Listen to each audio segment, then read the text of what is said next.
the biggest thing is Nancy Davis, what she has done for the past 26 years. There really hasn't been that much of a change other than my wardrobe. According to Liza Greer, a familiar face in the Hollywood party scene of the 1980s, it was actually Vanna who took the initiative to put her on the cover of Playboy magazine. "He was my friend, and it was Vanna who decided to put me on the cover," Greer recalled.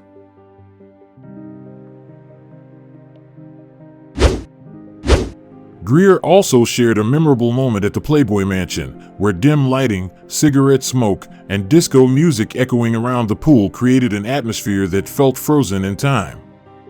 "I used to think Vanna seemed innocent, but when she was with me, everything was completely different," Greer said, her eyes sparkling mischievously as she recalled. In the glamorous and tempting world of Hollywood, bisexuality was far from uncommon. And at the Playboy Mansion, a place regarded as a paradise of endless indulgence, discreet same-sex encounters were nothing out of the ordinary. Greer revealed to Radar Online that, despite maintaining a wholesome image in public, Vanna White actually used to attend all-night parties regularly, where the freedom in relationships was something no one tried to hide.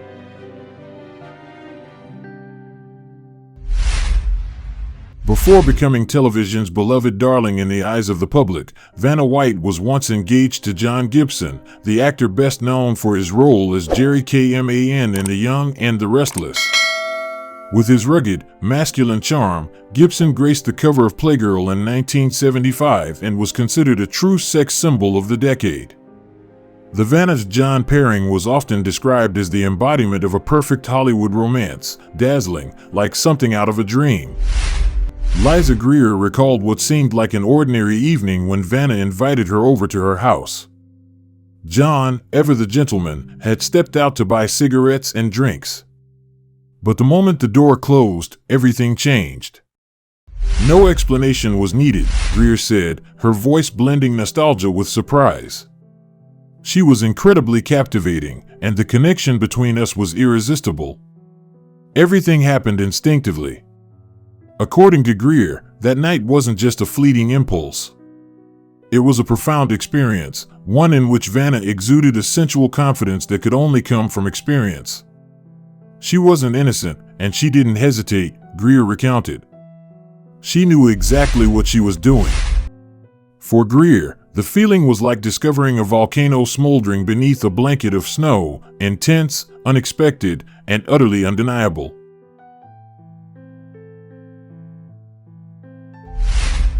However, what happens in the shadows cannot survive in the light. Not long after that fateful night, Vanna began to distance herself. Perhaps she realized that the America's sweetheart image she had carefully built couldn't coexist with a rebellious past. The 1980s were not a forgiving time. Even one step outside the norm could destroy a career. And so, Vanna chose silence. That silence persisted, even after real tragedy struck, when John Gibson died in a plane crash. Vanna publicly shared her grief with her audience. But the story with Liza Greer was never reopened. That relationship remained in the shadows, like a private chapter sealed away for good.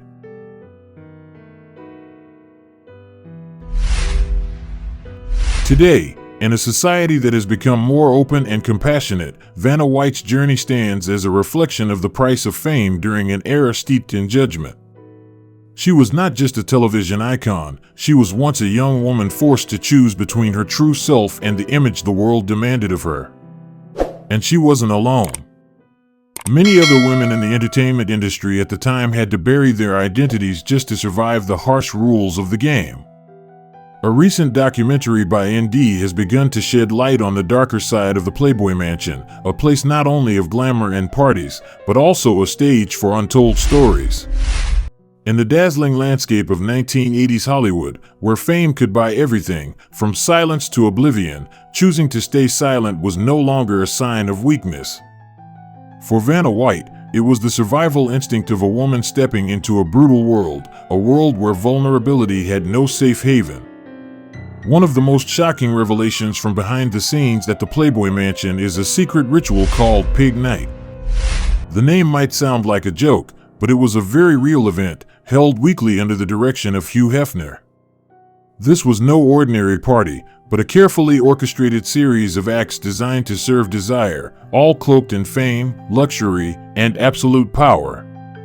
Every Thursday night, an A-list guest list, including movie stars, powerful producers, politicians, and notorious businessmen, would appear at the lavish estate.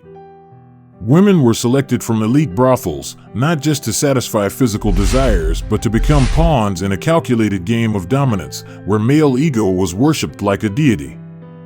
The term pig night was more than just an insult, it was a chilling symbol of moral decay, legalized by fame and wealth.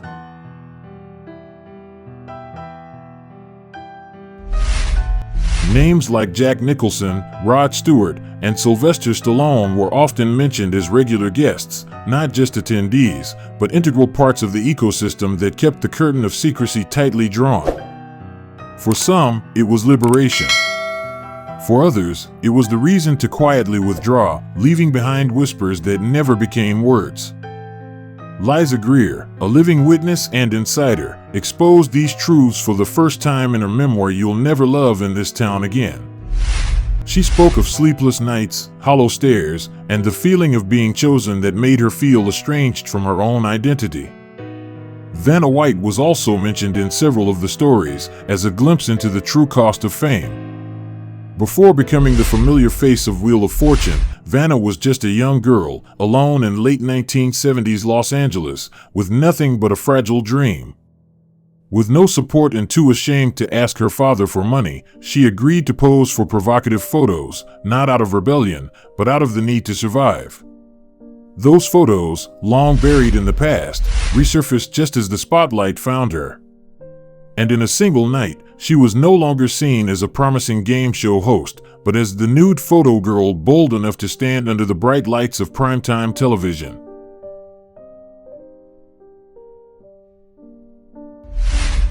Society at the time didn't care about context or reasons.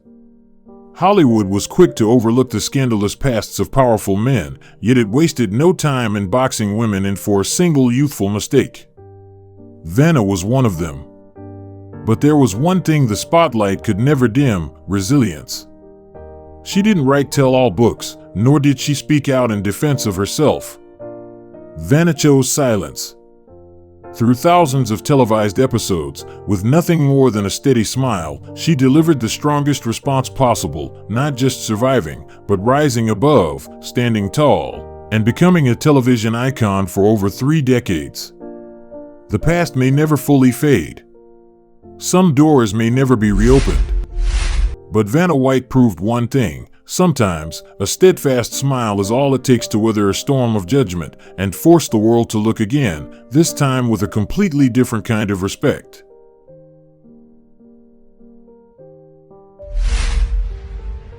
Hollywood has always harbored a cruel paradox, a place that glorifies female beauty while punishing the very women who once traded their innocence just to survive. For Vanna White, the sensual photos she posed for during a difficult chapter of her youth should have been buried with time. But just as she reached the pinnacle of her career on Wheel of Fortune, that past was unearthed, copied, and sold on the pages of Playboy magazine, treated as a commodity for the world to consume. Vanna was never a Playboy model. She never signed any commercial contract for those photos. But that didn't stop Hugh Hefner, who once publicly called her a friend, from using her image to sell magazines, maintaining his grip on a culture where a woman's body was always a valuable product. At the most precarious moment of her career, Vanna's image was no longer that of a charming host. She was recast as a sex symbol, not because she chose it, but because others imposed it upon her. She wasn't just fighting for her reputation, but for the right to control her own body. When she confronted Hefner, she didn't demand money, she pleaded for empathy. And when that was denied, she sued. Not to win a personal battle, but to send a clear message: I never gave consent. But Vanna, like many other women caught in the gears of the Playboy machine, understood one bitter truth: once your image is taken, the only thing you control is how you live after. And Vanna did what no one expected: she moved forward. She kept smiling on national television every night, offering familiarity and warmth. When the world tried to bury her in shame, she chose grace to rise above it. No need for justifications. Time did that for her. Unlike many celebrities who turn tragedy into spectacle, Vanna chose silence. The pain of losing John Gibson, the man she loved, left a permanent crack in her soul. On screen, she kept smiling. But behind the stage was a woman learning to live with loss.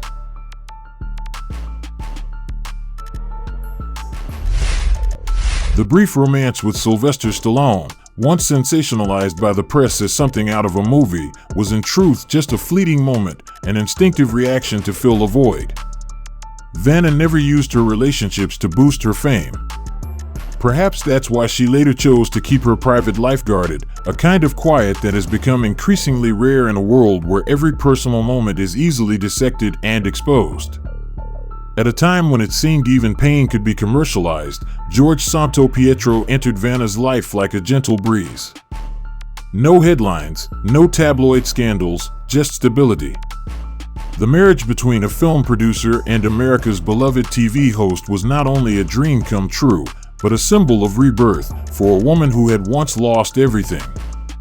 In the home they built together, Vanna is no longer a victim of the past. She is a mother, a wife, and a strong icon of American television. Please subscribe and don't forget to leave your own comments to follow the things you don't know.